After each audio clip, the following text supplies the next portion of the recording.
Alright, hello everyone, it's Happy, and today we're talking about the Object 452K. This is of course a tier 9 Soviet heavy tank. It is a collector tank, and to me this is one of the weirdest tanks out there. It's pretty much a Kampfpanzer 70, a Soviet one, that looks more weird, and it's worse in a lot of ways. Like, let me explain to you. Firstly, if we look at the gun, the DPM is more than the Kampfpanzer by what? A little bit more than 100, but in return you get 460 alpha versus 560 alpha on the KPZ-70. What the hell is that? That is absolutely crazy to me, and of course the KPZ is just going to be better in a lot of situations because of the alpha, because of the fact that you can simply just peekaboo tanks and you're going to be winning most of the time, especially against tier 8s.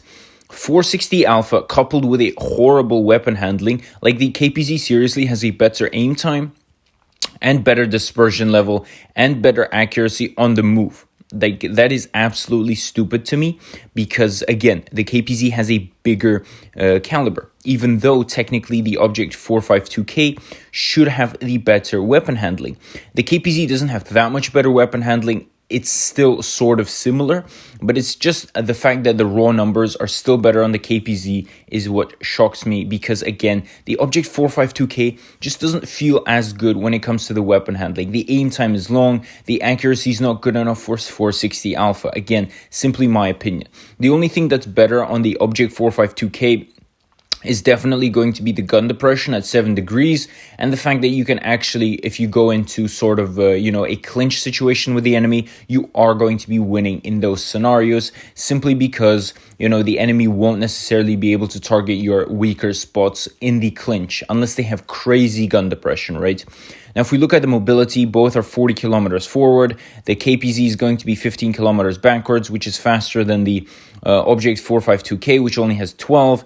On top of that, the power to weight ratio is going to be better on the KPZ, right? So effective horsepower per ton, depending on the terrain, etc., is going to be very, very similar on both tanks, around 15 tons. So again, I mean, in terms of mobility, these tanks are quite similar as well. Now, the KPZ is just going to have a tiny bit of an edge, especially because the speed backwards is also going to be faster, right? So again, if you just look at this 452K, I mean, it's really nowhere. It doesn't have the firepower. I mean, 460 is good against tier 8s and 9s, but then again, what are you really going to do against tier 10s?